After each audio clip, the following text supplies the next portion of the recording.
Initially, the way that it worked was, I thought, genius, but it turned out to be crap.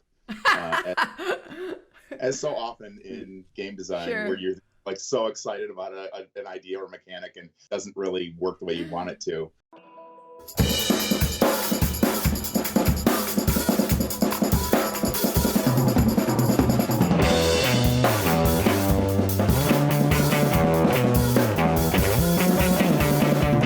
Welcome to Cardboard Creations, where we discuss the process, techniques, and inspiration for designing board games. I'm your host, Candice Harris, and I'm really excited to be here today with Glenn Drover to find out how Raccoon Tycoon was created. But first, let's jump into a brief overview of how Raccoon Tycoon plays. Raccoon Tycoon is a competitive family weight market manipulation and auction game for 2 to 5 players. Over a series of game rounds, players take turns performing one action at a time until the end of the game is triggered. You can play a price and production card from your hand to take commodities and increase the prices of commodities. You can sell one type of commodity, gaining money based on the current price. Then you reduce the price based on the number of units you sold. You can start a railroad auction where all players have the opportunity to bid on one of the available railroad cards. You can purchase buildings to gain special abilities and advantages. And you can purchase town cards by spending commodities. Play continues around the table until the final game round is triggered when either the last town card is purchased or the last railroad card is auctioned. The player with the most victory points from railroad cards, town cards, and secret objectives is the winner of the game. Welcome to the show, Glenn. How's it going? Oh, great. Thanks for having me, Candice. Yeah, no, thank you for being here. You have such an impressive history, not only as a game designer, but also as a publisher. I know you founded Eagle Games, which is now Eagle Griffin Games. And while most people probably know you for some of your more classic hits, such as Railways of the World and Age of Empires 3, you came onto my radar because of Raccoon Tycoon. I'm always looking for games that are lighter games that I get excited about, that I can play with friends who don't play a lot of board games. And, you know, the market manipulation and auction in Raccoon Tycoon just really kind of, clicked with me. And I was like, this looks really cool. So coming from all these other bigger games that you've kind of designed, what initially inspired you to create Raccoon Tycoon? Well, pretty much what you said. We were looking to do games that were gateway, that people could specifically play with their non-gamer friends or their casual gamer friends, but still enjoy, right? So there's enough meat in the game for gamers to really still love the game and to have a good time. But it's easy enough to teach and easy enough to, the concepts are pretty easy. They're not like really hardcore. You don't have to spend an hour teaching the game. But that was the idea, is to let people play with either family members, kids, or non-gamers, but still have a good time. It's not Chutes and Ladders. Cool. So how did you specifically say, okay, this game is going to be Raccoon Tycoon, or how's it going to or how did it come, the mechanics and everything, and the Historia, the town and everything, how did that kind of come to be? Yeah, it kind of evolved through the process. Initially, the inspiration was that my wife played Settlers of Catan for the first time. And I was like, oh, awesome, I got you. She'll play forever. She'll be my gaming buddy. And on the drive home, we had played it with some friends, had over pizza, just two couples. And on the drive home, I'm like, how'd you like it? How did you like the game? Yeah. And she was like, yeah, I hated it. And no. I was shocked. I'm like, how could you hate it? It's a classic. She goes, well, every time it was my turn or a lot of turns, I couldn't do what I wanted to do because I didn't roll the dice well. And it was frustrating waiting for my turn and then not being able to do anything.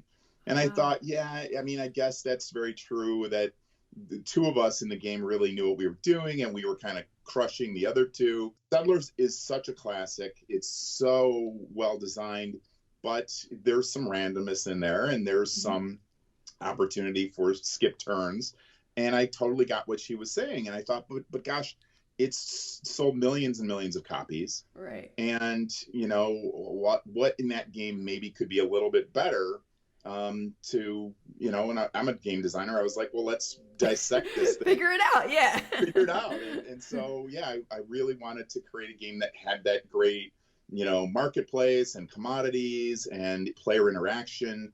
And so I set about creating what became Raccoon Tycoon with the idea of two things. One, that it would be commodity driven, and the other that it would be something that you could always do something on your turn.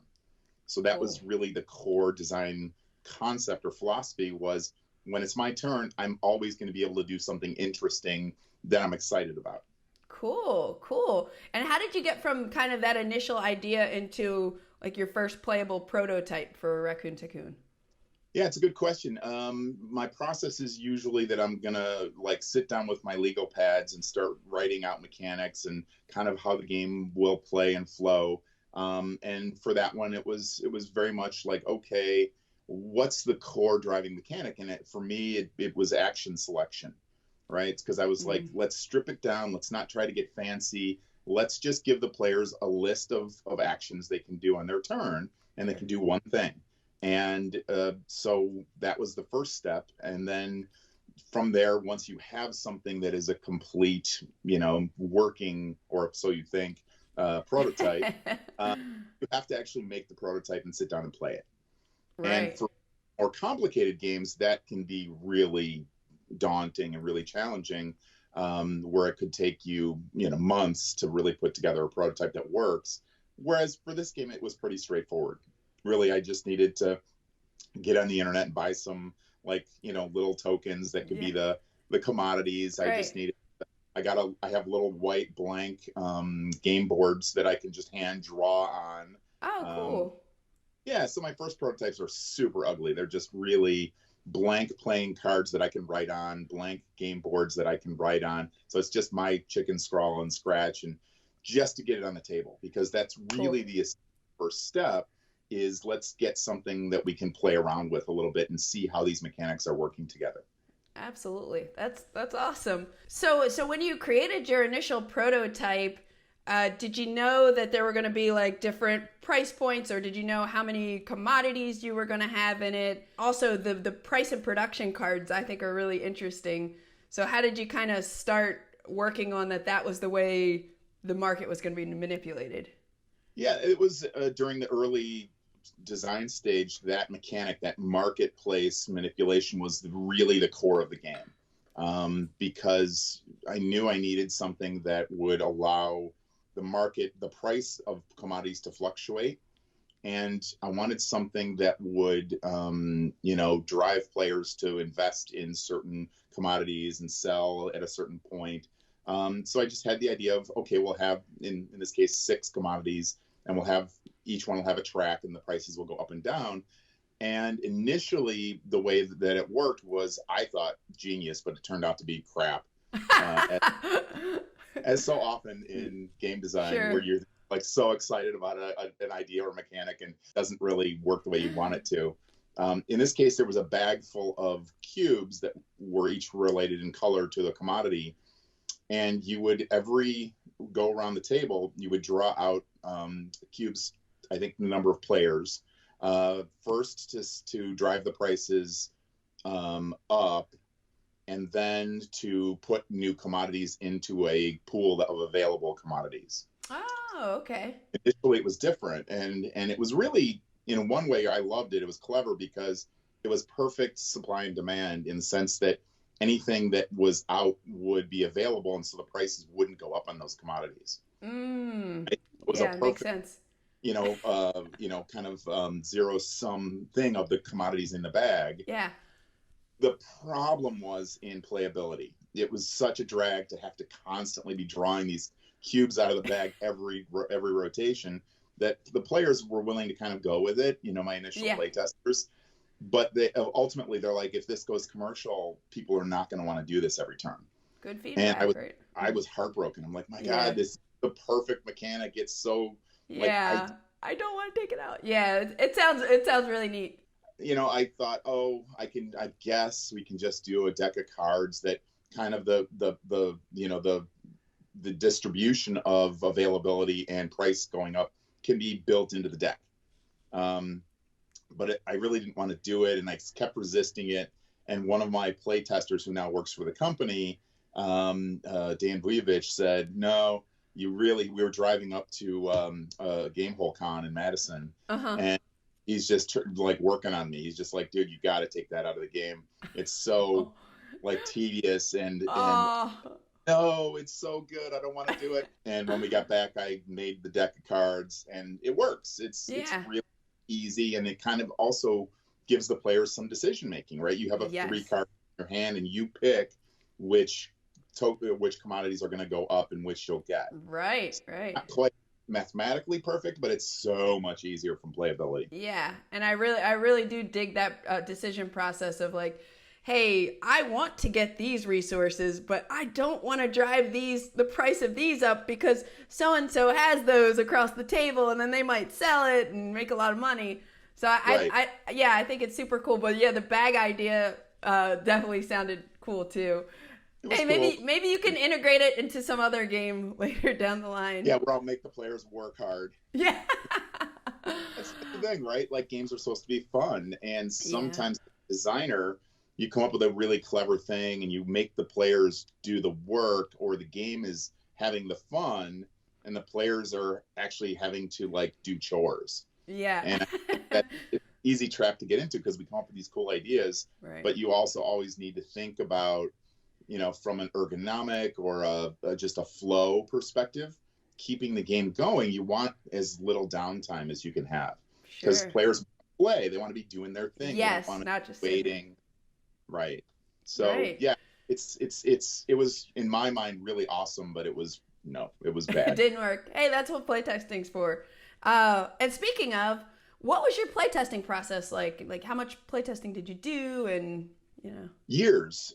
We luckily have a really great group of gamers who are really experienced doing it. I mean, some of the guys go back to my early days at Eagle in the early 2000s and were playtesters back then and have all, attended our shows at Gen Con and Essen and taught our games and are just really friends and loyal supporters of the company and of mine in the design process. So yeah, it's great I can put them through real torture on some early prototypes. Not fun, right? Because early prototypes sometimes don't let you play the game. They don't let you play to completion and have that sense of, oh, I won or I almost won. Right. You have to, it's so unsatisfying it's almost like, well, it is work to play through these broken, like, not balanced, because they make you angry and frustrated if you're like, well, that's broken and that doesn't work. And so it's nice to have people who are willing to show up week after week after week and play these games. We're working on a game called Mosaic right now. We're actually at the very end of the design process. Oh, cool. In almost 2 years, and we played that game pretty much every week for 2 years. Wow. And we played it again last night, and I mean, that's a lot of plays. That's a lot of plays, yeah. And early, that's a heavy game, and so the early designs were just what I was saying, kind of broken and kind of not really fun to play, and these guys have hung with it, and really that's the process for me that makes all the difference is iteration, where you put something on the table, you play it, you kind of observe and see what's working and what's not working, and then you go back in your lab and change some things and fix some things, put it on the table again. And it's just that iteration over and over and improving that you finally get, hopefully, at the end of the process to something that is balanced and fun and works. Very cool. When did you start documenting rules for Raccoon Tycoon? Yeah, it was probably, like I said, about 3 or 4 years before we published it. Initially, I wasn't planning on creating another publishing company. I was, I'm really, my profession is in the video game industry. I started that in like 1989, 1990. And worked for companies like Microprose and Maxis and Activision and PopCap and Electronic Arts.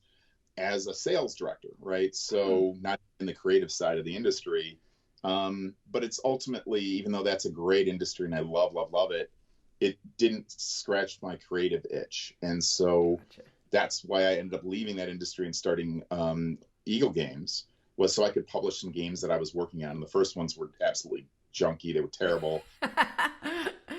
This profession was one that I wasn't planning on coming back to. And um, Eagle Griffin was going to publish Raccoon Tycoon, and they ultimately passed. And so I was like, all right, I really like this game. It needs to be published. And I decided, okay, fine, I'll start another publishing company to do that, which is easier to do, by the way, now with Kickstarter. Wow. Okay. Okay. That's so cool. Yeah, Yeah. you've been involved with all parts of the industry and the video game world. When you're kind of an entrepreneur, you have to be involved in everything. You're involved in sales, in marketing, in game Yeah. design, project management, all of it. You don't get to like, push off the things that aren't fun to other people, at least not initially. Maybe when the company gets bigger, you can Right. eventually do that. But yeah, you get stuck doing everything. Cool. Wow. What were some of your biggest challenges that you guys faced when you were either like designing or developing Raccoon Tycoon? Well, the one I mentioned was the biggest one, because the game actually, because it's so simple from the earlier days of the design, it was really pretty fun. We had the auction, we had the engine building kind of portion of it, and the scoring. It was really mostly done. It was that it needed balancing, of course, like the different what we call building tiles, are the engine building in the game that give you special powers and special abilities. That always needed balancing, and that we worked on that for a while. But yeah, that brokenness of and frustration of having something that was both great and terrible at the same time was the biggest challenge. Okay. And being able to throw away a piece of your baby that you love, Yeah. it was hard, right? Yeah, I'm sure.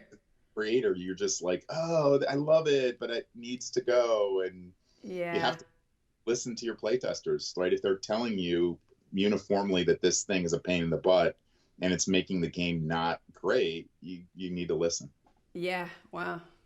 So aside from realizing, I guess, and accepting that that wasn't working and then switching to driving the market with cards, were there any like other aha moments you experienced making the game?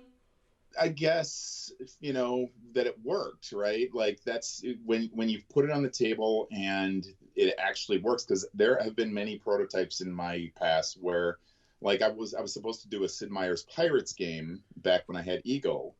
We had, Oh. and I really love that game, and I kept putting prototypes on the table that they worked, but they weren't fun, right? Mm, Like sometimes games are work, if you're yeah. just if you can't find the little piece of magic that makes players want to play and get Right. excited playing, you were just basically creating a chore, Yeah. right? Yeah. And so luckily the aha moment on Raccoon was, hey, this is actually fun. We're having fun doing this thing. And that is always like the best moment in design, when you're like, okay, it's not just a bunch of mechanics that I think are cool. It's actually a fun experience for the players. Right, right. And did that happen like that fun factor? Do you feel like that happened early on, or was it as you dialed things in, you're like, oh, now this is fun, or was it like since like the first or the earlier prototypes where you're like, this is pretty Yeah, fun? it was earlier than most games. Like the Okay. heavier games that I've designed, the fun factor comes in much later, because there's so many moving parts that Mm-hmm. getting that all synced up and balanced Mm-hmm. is really required before the players are having fun and going, oh, I'm playing this now to win. Like when you see people they're like, oh, really waiting for their next turn and getting super excited to do the next thing. That's that moment where you're like, okay, we have this. This is now Yeah. we know that we have something and we can take it to its completion. We don't have to worry about changing direction, Sure. which can sometimes also happen, where you're like, this just isn't happening. And what do I need to change? And it's probably a big thing, right? Because, yeah, not every game will end up being a published game. You have to be able to, either drastically change it or give it up and go, this is a dead letter. Yeah, yeah. Okay, gotcha. Every time I have played Raccoon Tycoon and introduced it to new friends, and I think every time I've played it, I do introduce it to a couple new people. And the first thing everyone always notices is the artwork and those large cards, and it's so great, and it really like definitely sucks you into the game even more. How are the art and graphic design decisions made for the game? So I get to do the fun stuff. I get to art direct. That's one of the many hats I have to wear, but I love it. I love beauty, right? Because board games are art, really. They're ultimately not just an experience that's about games. It's an experience of beauty and toys and artwork and beautiful things. And that's what makes them, I think, collectible. And so, yeah, I really love doing the art direction part. So I'm able to go out and find talented artists. I've been working with the same graphic designer for 20 years. His name is Jacoby O'Connor. So he can take the raw art and blend it into a, kind of coherent look and feel, and add to the, really add to the beauty of the artwork in a way that really finishes it and polishes it. So super lucky he's on the team, and he'll always be as long as he wants to be. But yeah, then I found Annie Stegg because I had the kind of the concept that I wanted, which was these anthropomorphic animals that were dressed up in like Victorian outfits. Yeah, it's great. Season was really, market driven. I was like, okay, we're going to create a game that's intentionally this gateway product. And when we were going to try to appeal to the consumer for this thing, the right consumer, it has to both be kind of interesting for gamers, but really appeal to the softer side and to a broad demographic. It's not just gamers who love sci-fi or history games or whatever. It's everyone, including female gamers. And so consciously we were like, let's create something that has this, cuteness to it and approachable, right? They're soft, they're cuddly, but still sophisticated. Yes. So that was intentional, but what we didn't know is that we could find someone that had the talent that Annie Stegg has. And I was really just did a Google search for anthropomorphic animals and probably Victorian, whatever.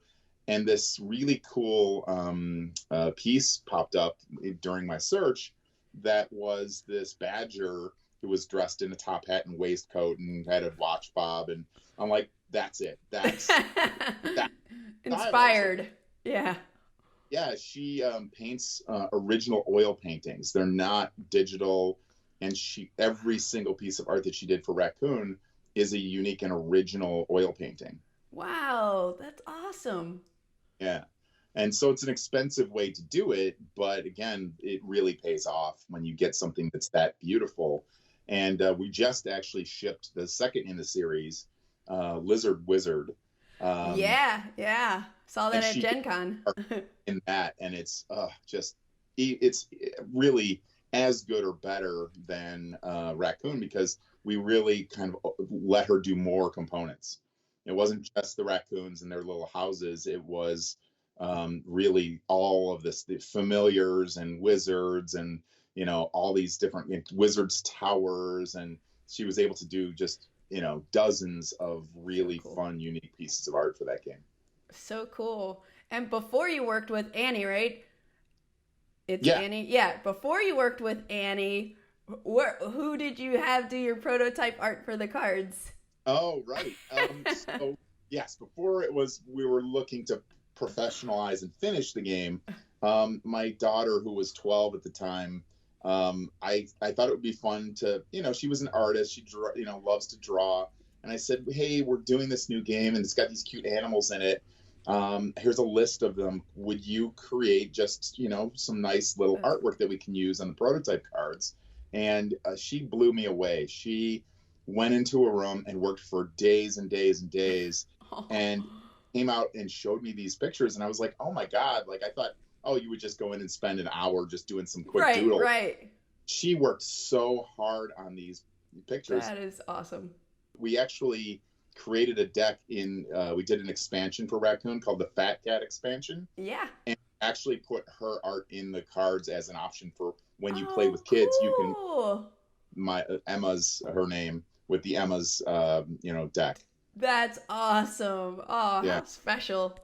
Yeah. And yeah, to this day, she's 20 now. So it's kind of shocking. That was 8 years ago when Wow. we were prototyping the original game. Wow. But Okay. yeah, she still loves the fact that, she was able to do That's that and cool. part of what Dad was doing. Yeah, that's that's awesome. So how did you come up with the name Raccoon Tycoon for the game? Was it always called Raccoon Tycoon, or did you have like some kind of alias before?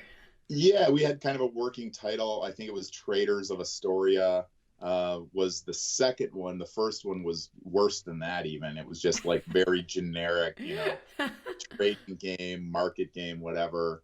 It was bad. It was maybe it was, yeah. Traders of Marathia was the second one. Marathia of the next version, and then we came Okay. up with Astoria once we had the animal thing locked in. Yeah. That was kind of an inside joke that the land of Astoria was a land of animals because Astoria is a town. There's two, I think, one on the East Coast, one on the West Coast. That I can't remember his first name. Jay Astor was a wealthy furrier, so he made his fortune on fur trapping. Oh. The fact that these animals are kind of skinning each other in the market was kind of the inside joke that it's not a nice name for the land. Yeah. And they're making fortunes on skinning all the other animals. So it's this cuddly game with this dark undertone. Yeah. I did not realize that. That's awesome. But then my business partner who founded the company with me, he actually came up with the name Raccoon Tycoon. We were brainstorming and just making a list. Sometimes that's the process. You're just grunting it out, making a list of possible titles for the game. You always want something catchy, of course, that doesn't sound like everything else in the marketplace. Right.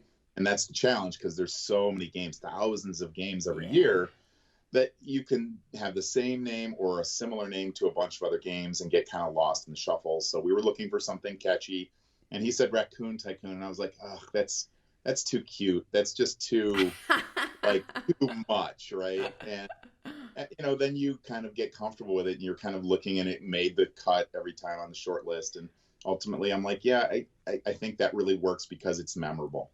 Yeah, I love it. When did you know the game was finished? Yeah, again, you're iterating, and so the last period of play testing and fine tuning is all about balancing the game. So we're mostly just working on values of the victory points for the railroads and what the powers were in the buildings, the engine building part of it. Just because you can't have anything that's OP, and you don't want things that are not good enough that people are never gonna get it. Yeah. And so the challenge in that kind of thing is always, okay, you want things that are unique and different and have different powers, but you have to mathematically balance them. And even to this day, people think that the auction house is overpowered just because it seems so good. Getting money all the time, and people are, like, oh, that's too powerful. But we actually go in and mathematically balance it versus other options. The thing people don't realize with that is, yes, you're getting money as the owner of the auction house, but the other players are getting victory points. Every time there's an auction, they are getting points. Someone at the table is getting points, even if you're getting $5. $5, yeah. It's victory points, and you have to ultimately spend that money and win auctions in order to make up for giving out points to everyone. Exactly. Yeah, so there's always those things where you're done when you've done all the mathematics and you've done all the play testing, and you don't have anything that's like sore thumbs that are sticking out as overpowered. Glenn, yeah, you've designed like a variety of different games in your career, but I'm particularly curious, do you have any advice for someone like an aspiring game designer who might be trying to create, an accessible family weight market manipulation game? Yeah, I mean, it's all the things we've been saying. You really have to do the hard work of prototyping and play testing and iterating, and it's grunting it out. It's really, you have to carve out time and stay on the same project, because similar to book authors, we get distracted by the next great idea, right? Ooh, shiny!